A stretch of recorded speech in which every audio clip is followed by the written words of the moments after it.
Avatar Meher Baba. My name is Eddie Luck. I have known of Baba for 20 years. I first came to know of Meher Baba in the year of 1959. God is love, and love must love. And so this tape begins. First, I wish to thank my dear friend Max Reef, who has inspired me through the songs of the tape that he had made for me of Meher Baba. It was through those songs, of a number of them which were written by Max, that helped me to love God more. And after listening to them many times, and more, now that I am inspired through love of Baba through Max, and with that same love, I return a tape for all those connected with Avatar Meher Baba. And I thank Max so much for all that he did for me. For me to know God for 20 years is no easy task. It was very hard, very difficult. I was in the first stage of Baba's love, which is that of the newborn enthusiasm. And then I entered what Baba spoke of, the second stage of the lover, and that is the dry stage. I have been in the dry stage for a long, long time. There were pauses, yes, of relief. I remember one such pause of relief when I had once read where Meher Baba had said, "If the suffering becomes too much, then call out to me. And if you call out to me, I can minimize that suffering." It was in 1969 when the dry period had hit such a point, you might say the worst peak was when I was in India in 1969. And I remember that day very clearly. And I had remembered what the Avatar had said to me through that message in his book that I had read. And that was, if the suffering becomes too much and you cannot bear it, then call out to me. On that day, I remember it was extremely hot. It was early in the morning, and I was with Adi K. Arani on that particular day. I felt, Baba, if I have to suffer, and I don't even know where this suffering comes from, but has finally reached a point where I don't know that I can take it. And I thought to myself, well, Baba, here I am in India, and going with Adi K. Arani up to Meherabad, where near your samadhi is. And we were to see some people there that day, and so I was helping Adi bring some cokes up to the people. And we arrived at the hill, and I sat down, and I tried to listen to what Adi was saying to the people. But as my inner turmoil was so great, so intense, that finally I said, "Excuse me." I went off to the side. I looked at some of the trees around there, felt the dry earth below my feet, and then I said, "Baba, you are God. I cannot take the suffering anymore. The turmoil, the confusion, or whatever conflicts are going on, I do not know what they are. I have no understanding of the nature of what's going on. This has never happened before. I have never called out to you before. I've never asked for anything from you before. And I've known you now for a number of years. I said, "O Avatar, O Ancient One, please, I'm asking the help, the suffering I can no longer endure." And you might say within a flash, avataric response. There I stood, motionless, amazed, not being able to comprehend what is happening. And I moved slowly back to where Adi and the people were talking. And as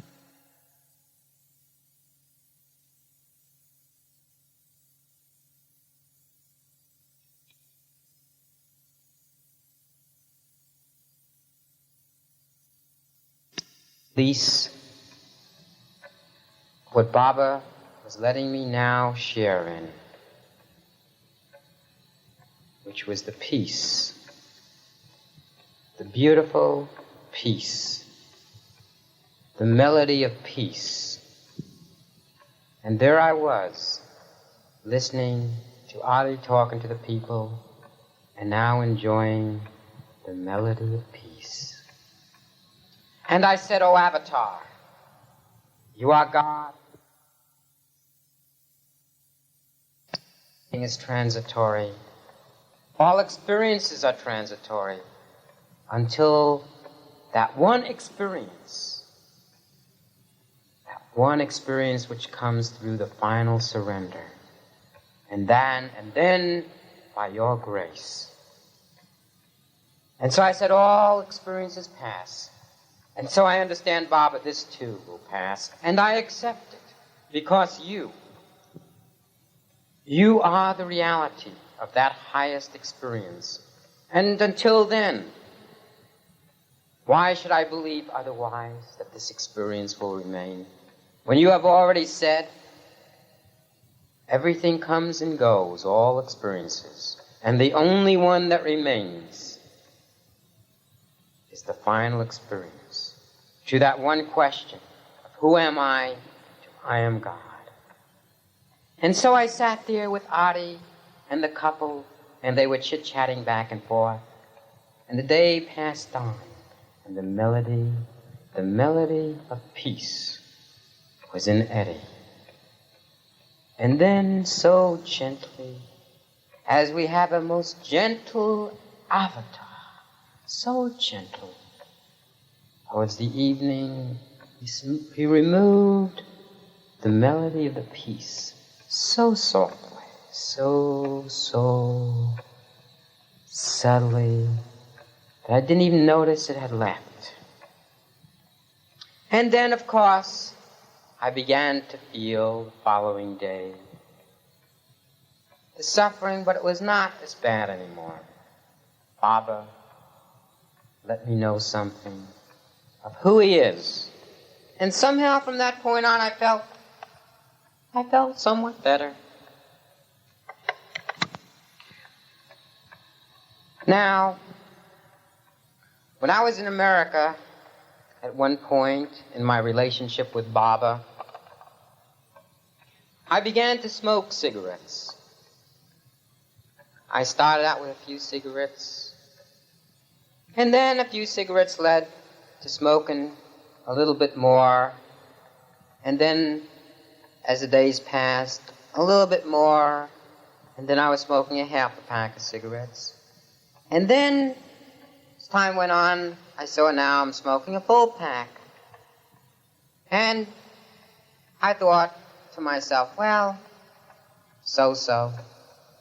But then, as it would go, a pack led to a pack and a half. And then in time, 2 packs of cigarettes. Until eventually,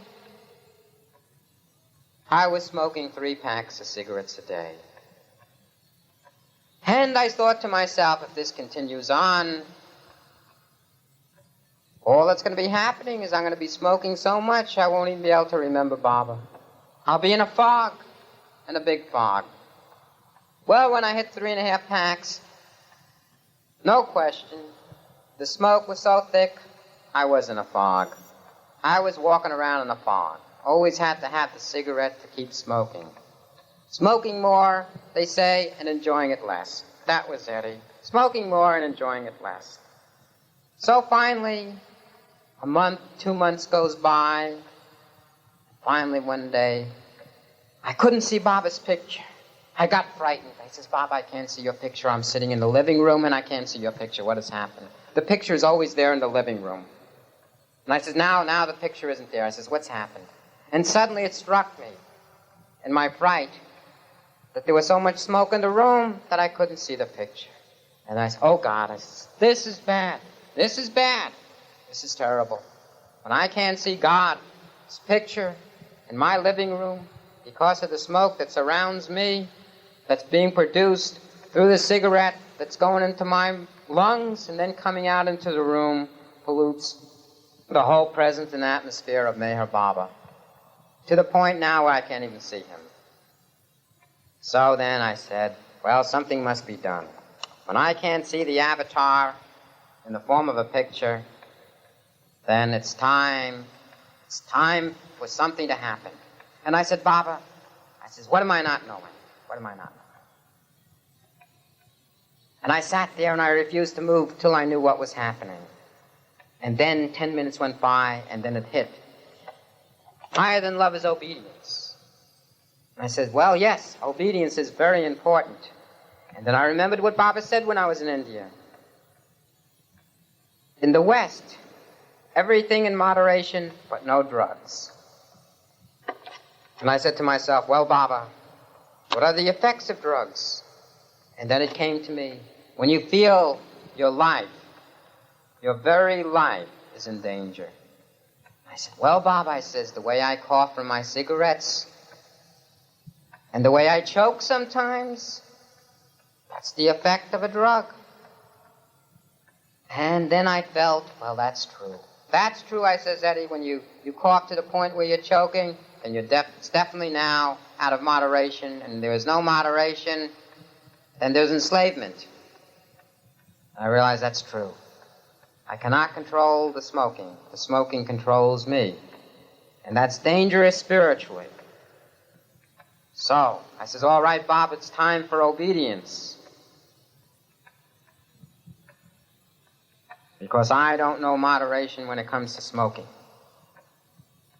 So now, I says, Baba, I says, you will have to help me because in the past I have tried many times to stop on my own and have not been able to accomplish it even once. I said, so what I'm going to do now is I am going to let you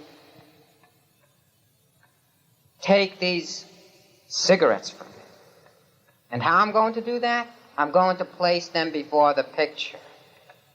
I'll first have to clear the room out of some of the smoke so I can see where I'm placing the cigarettes, which is in front of your pictures.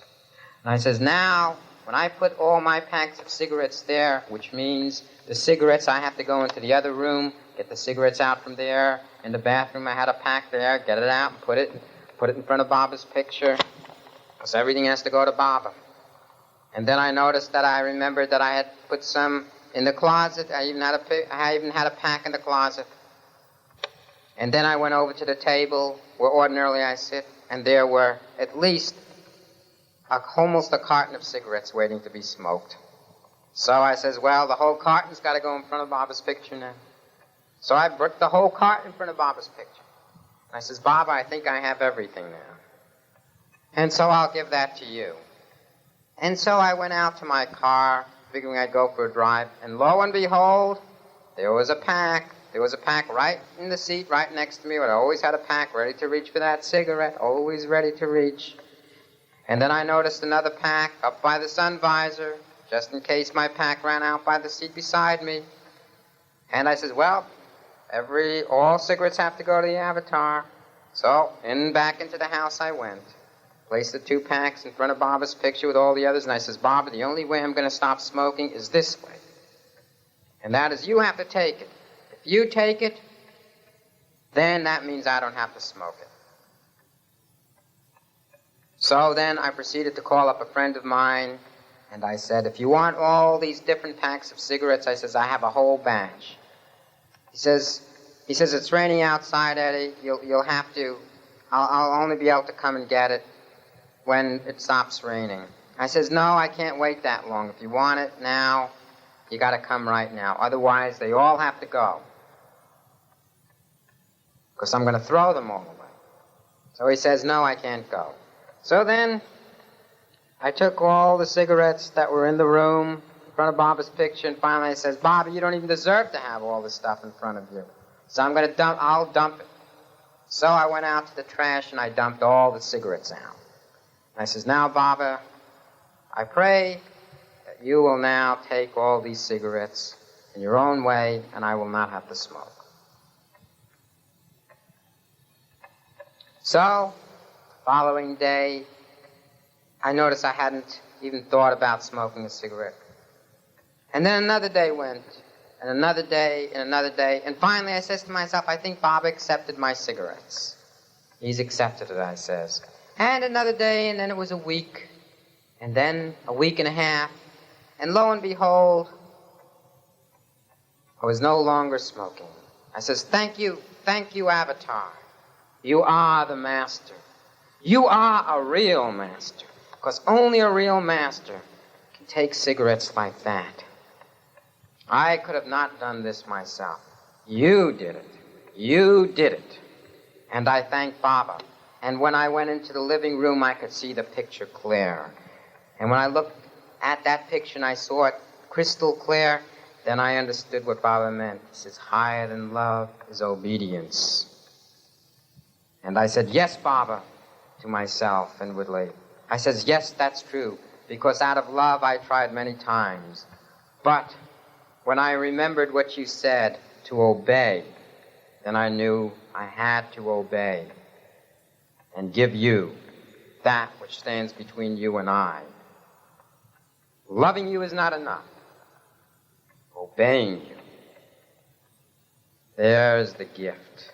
And that is the gift. I says, thank you, Avatar. Thank you. And so it went. I did not have to touch another cigarette.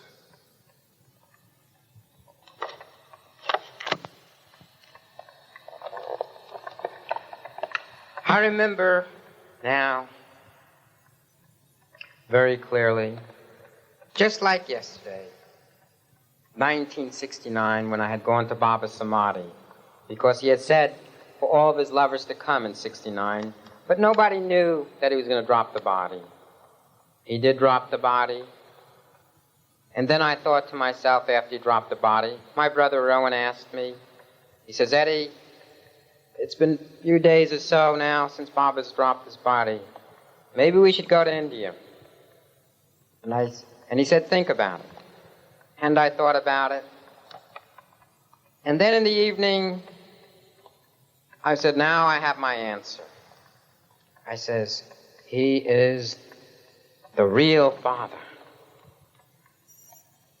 And when, like in a family, just like in any family, when the father dies, where does the son or daughter go? They go naturally to where the father is, where his funeral is being held. So I says, but this is not the worldly Father. This is the real Father, God Father. So I said, and I am the Son. And where does the Son belong if he feels he has a father when he passes away? I said to my brother Rowan, I says, with the Father. And so therefore I says, I am ready to go with you to India. And whoever wants to come, where they feel that they are the son also or the daughter, they are welcome to come. So we made the plans and we left for India. And in India, what did I find? What did I find? I saw Baba in the crypt. He was still visible on the seventh day. And I said to myself, here I am seeing Meher Baba just like I saw him in 1962. He looks exactly the same in that crypt. No different. No difference in age. So I says, there's no question that this is Meher Baba. A few hours had passed. And when I was in the crypt, I finally said, all I can feel here is Baba's presence in a way that he's never been present before. And then I went outside the Samadhi, Baba's tomb, and I walked around the area, and I said to myself, my God, I have never felt Baba so present as I do now. So then I went to over one of the women Mandali and I said, do you feel Baba more or less of the same since he dropped his body? And she said more. Then I went to another woman Mandali and I said, do you feel Baba the same, less, or more now that he's dropped the body? And she said, oh, more, much more. And then I asked the third woman Mandali and she says, oh, of course, the way I feel is more. That's how I feel his presence now. And I said, is this so? Because this is what I feel. The same thing. Then someone came over to me and asked me. And they said, when I came back to the West, they said, well, Meher Baba's dropped his body. So where does that leave us? I said, since when does God drop his body and then God ceases to be God? This is unheard of. You can tell me that when God drops his body, God no longer is God? I said, it's preposterous. That's impossible. God not to be God. He is one without a second. However, what does Baba say? He says, we are the ones who are in illusion. We are bound. So therefore, what we do in the way of loving and obeying him, to the extent that we obey and love God, will be the sum total of what we will experience when we drop our bodies. Baba says, for me, the avatar, he says, time does not count. I am not an illusion. But you are. So for you, what you do matters, because you're the ones who are in time. So what you do with your time, that matters, because that's what will count when you drop your bodies. However, for me, I am beyond time.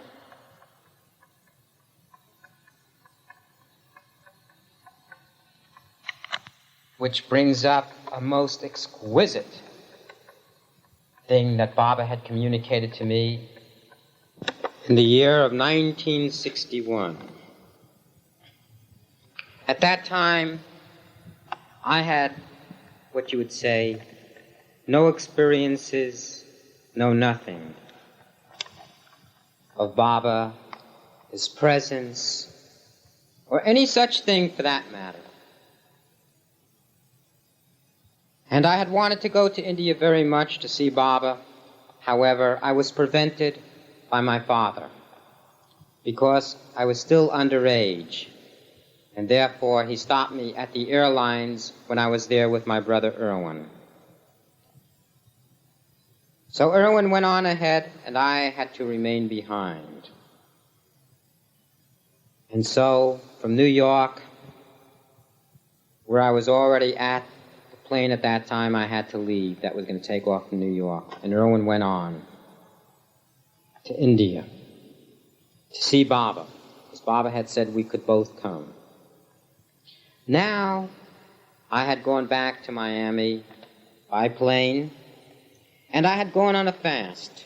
And I said to myself, well, I will fast until I know a way to get to see Baba in India. And on the plane going back to Miami, just prior to the plane landing, I had, what you might say, a very strong intuition. And the intuition was this, that everything will turn out fine. So therefore, it is not necessary to continue the fast. And I had faith, enough faith in the intuition, that I believed to stop the fast. But Baba had something in store. And I was in Miami at that time, after arriving back around, within that very week. I remember I woke up that day, and I had gone to the beach, where all the people gather, go swimming, they dance by the jukebox, and etc. And I noticed that I was feeling a presence. And I said to myself, this is strange, I'm feeling a presence. And then suddenly the presence became like drops from God into eddy. And when each drop went into eddy from God, it made like a splash, a huge splash. And I was feeling the splashing, being splashed internally, inwardly, of the presence of God. And it was bubbling up, and the splashing was going on. And then, as the day wore on, it was no longer just a splashing of that presence, but now it was building up like a water in a jar. And it got higher and higher until finally I was filled with the presence of God. And I said to myself, how is this? I have done no meditation. I don't know any meditations. And yet I am experiencing God's presence. I says, what have I done? I says, I haven't even read any books on God. And yet I am experiencing God's presence. I says, how is this? How can this be? Where is this coming from? Who is doing this to me? Is this an accident? I couldn't explain such a thing. And then something happened. The second day of that presence being so intense and so strong that I thought to myself, I says, if this presence continues on, all I'll be feeling is God. And then I thought to myself again, how is it that I'm feeling this presence? And just then, something happened. There were a couple of little boys on the beach where I was the second day, where I'd gone again. And they came over to me, and one of them got on my back, piggyback style, as I was sitting down. And he just hugged me and hugged me. And then I said, oh my God, he's hugging the presence of God, not me. He was hugging me like that for 5 minutes. And then his brother just sat there very quiet. And then when he got off my back, the other brother then, who must have been 7 years old, he got on my back, piggyback style. And he just held and held on. And I felt he's absorbing the presence, this presence of God. Of where it comes from, I don't know. But he's also experiencing it. And he's got both of his arms around from coming around my back to over my chest. And both of his legs wrapped around me as I'm sitting there, just sitting there on the ground. And he didn't let go for 5 to 8 minutes straight. And then he got off. And he and his little brother, who was a little younger than him, ran off on the beach playing in the sand. And I said to myself, they've just received the experience of God's presence. And then I started back home. I started walking back home. And as I crossed over those blocks walking back home, and the sun was hot, I was thinking, where is this presence coming from? How is it that over 2 days the presence is vibrating alive, fully alive as God? And I got home, and just then, as the thought went to me again, how is this all happening? My mother, who was in the house at the time when I came in, said, there's a telegram for you, Edward. I says, a telegram for me? I says, gee whiz, to myself, I never receive any mail from anyone. A telegram? And she says, yes, I think it's from India. And so I went up to my room and I opened it up, only feeling this all-pervading presence. And in it, I read Meher Baba's words to Eddie. Baba said to me in that telegram, time and distance mean nothing to me. You will benefit equally the same as if you were in India. He said, signed Meher Baba. And I looked at that telegram, and I looked at it, and read it again and again. Time and distance mean nothing to me, and you will benefit equally the same as if you were in India. And then I said, Master, oh Master, how great you are. Here is Eddie halfway around the world from you. And you are right with me. Eddie cannot be halfway around the world with you. But these last 2 days, you have been halfway around the world to be with Eddie.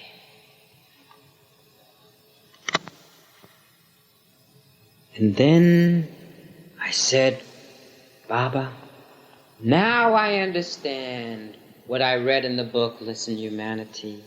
I says, now I understand what you were saying.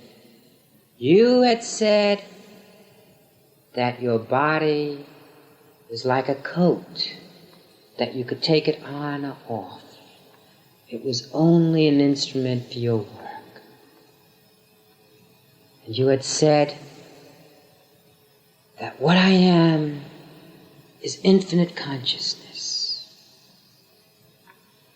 And being infinite consciousness, I can be anywhere with anyone in their heart, because that's where I reside.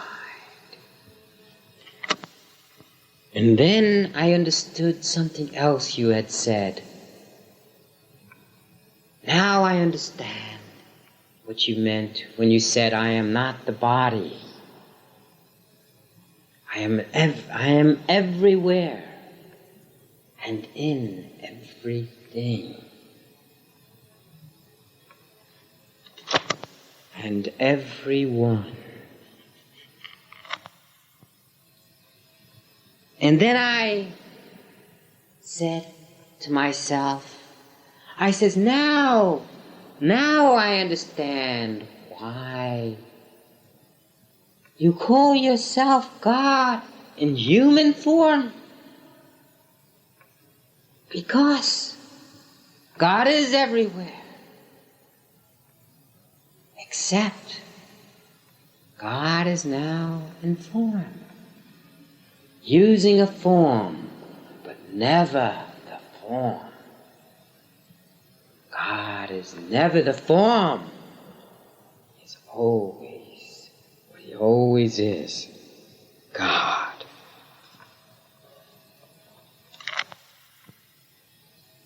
So thank you, Baba. Thank you. For I have done nothing. And yet, it is because of you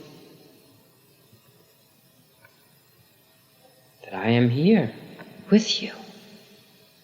I says, thank you, thank you. Only a master, a true master, can begin to give the experience of God.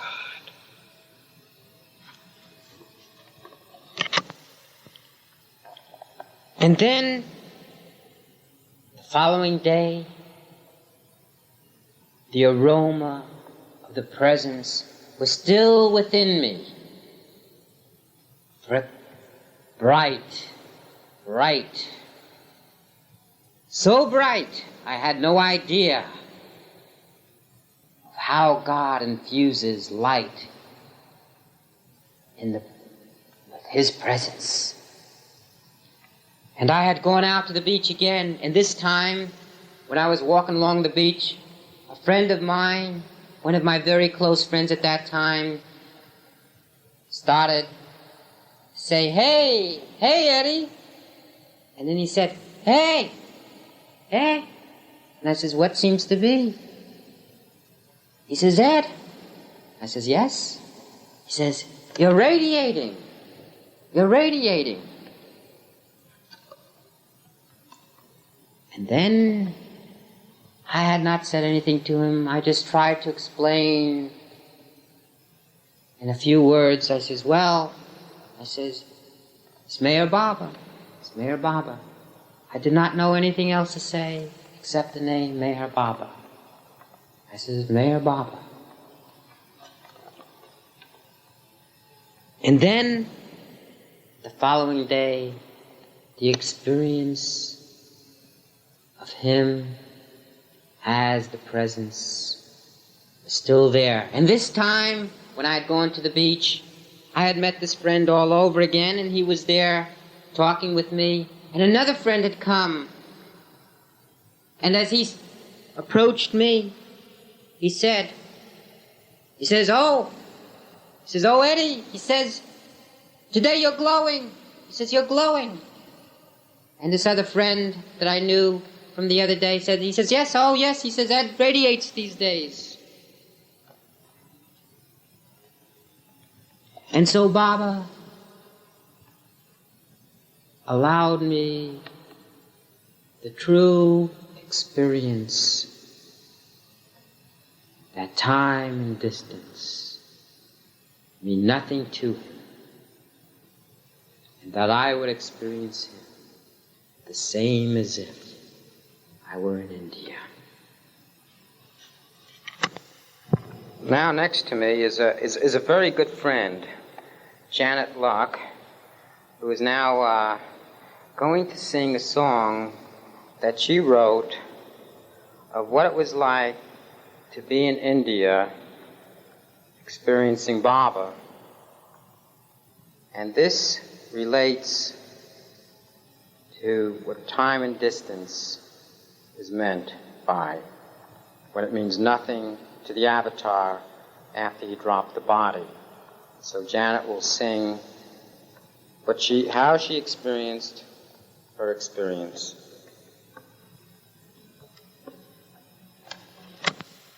Jai Baba, this song is called Meherzad Gardens.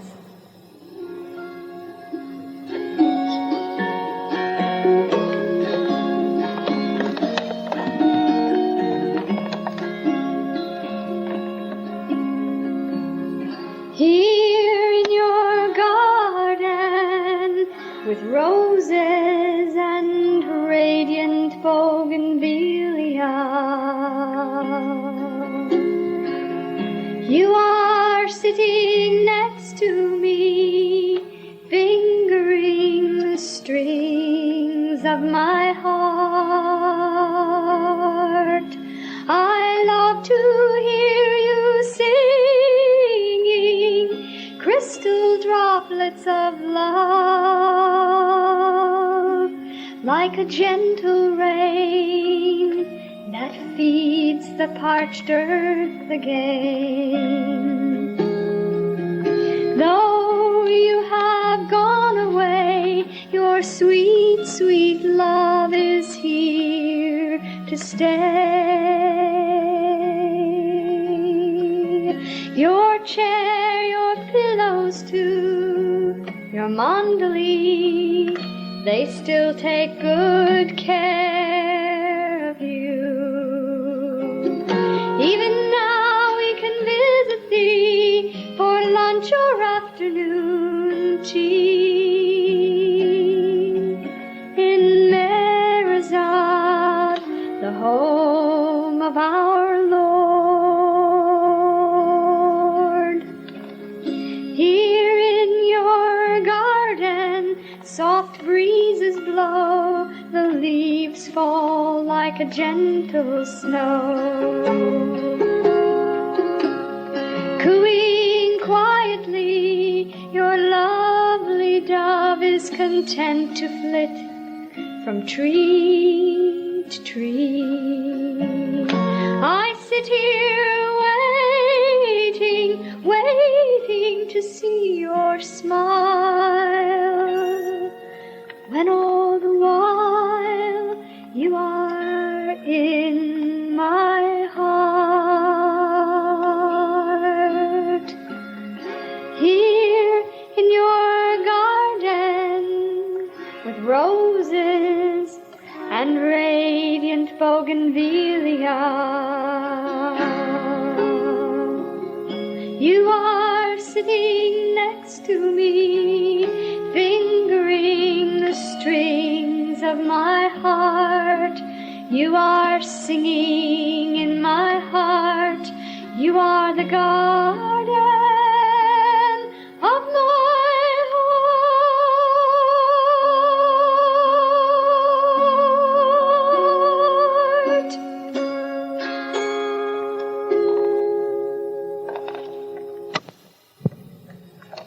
The next song is called The Rose Beyond. It's based on the concept of the rose and the nightingale, which I believe is a Persian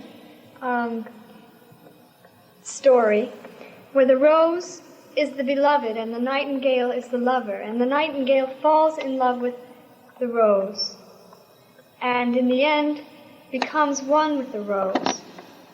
And in this song, Baba is the rose, and the song actually was inspired by an experience where, when I really needed to feel Baba's presence very strongly, I received in the mail a flower which had been on Baba's tomb on my birthday. And the flower I felt was Baba's birthday present to me on my birthday.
could ever imagine that your treasure rare is housed within the mast, and you have shown us the way to love you more and more each day, to love you more and more each day.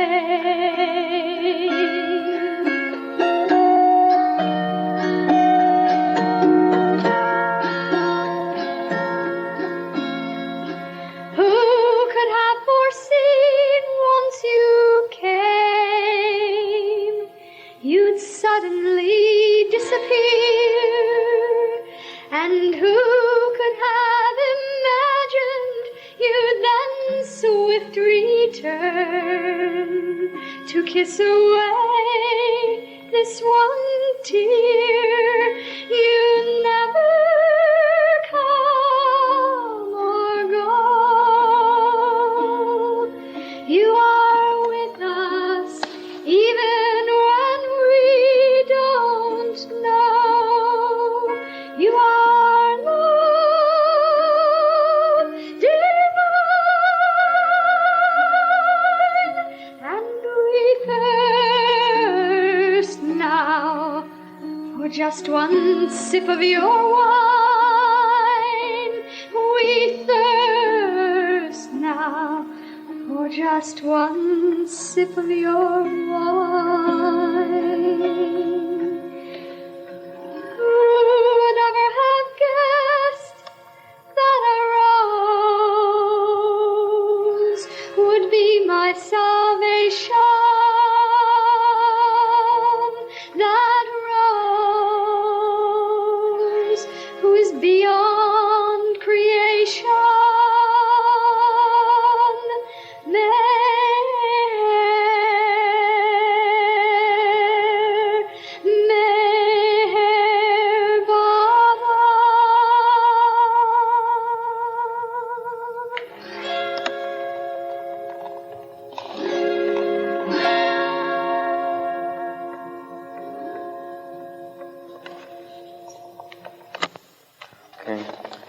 That was sung by Janet Luck now, the wife of my brother Irwin Luck. And what you just heard was how Baba was manifesting the experience of that love right through Janet Luck.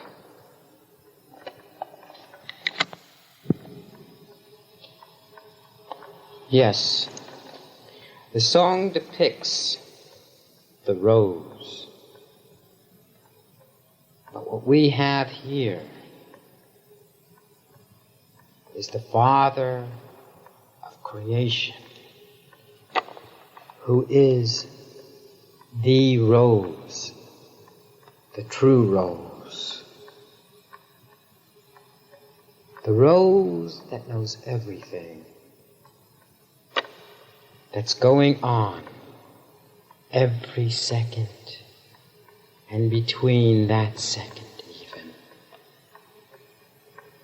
To illustrate how Baba knows everything, I'll relate an instance of when my brother Irwin and myself were with Baba in India. This was at the East-West gathering, of which you may very well have seen movies of. If you have seen the movies, you would have seen Baba on the dais, and thousands of people seated under a huge canopy. Each day, there were 7,000 people receiving Baba's darshan. And one day, as Baba was giving darshan, it was very hot at that time. And so people were given fans. And then Baba made a gesture, which no one seemed to quite catch until later. And so Baba made this gesture. And then shortly after, it started to drizzle.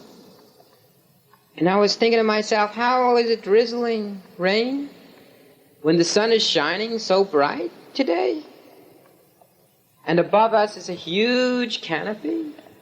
And the sun being so bright, you could even see it coming through the canopy cloth that was over the hundreds and hundreds of people which were erected by so many posts that were holding it up.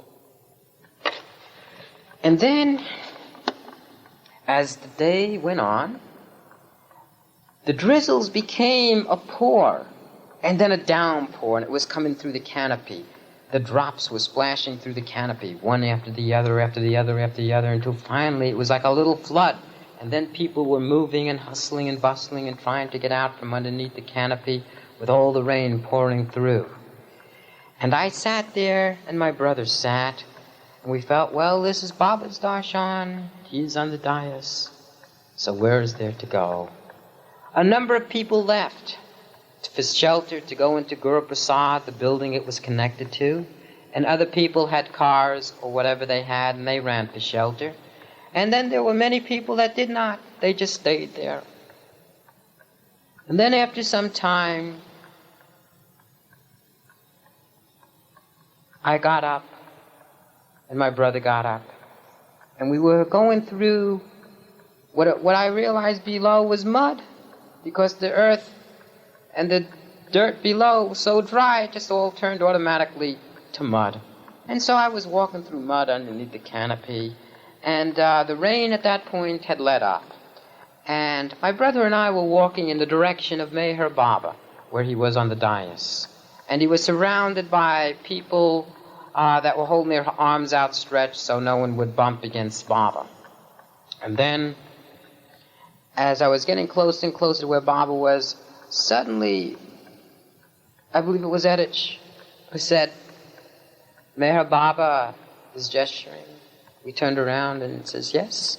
And Baba says, he wants to know, did you remain by your post when it started to rain? And we said, yes, Baba. Yes, we did. And Baba says, you remained seated by your post? And we said, yes, Baba, we remained seated. Yes, we did. And then it turns out that as the day went on, the darshan ended, and then it was only a long time later that I had the awakening of how Baba knows everything. How clear it came, how natural, how easy. And it was through a photograph. I had seen this photograph, and it was a picture of my brother and I on that day, that darshan. And I noticed to myself, I says, there we are, sitting.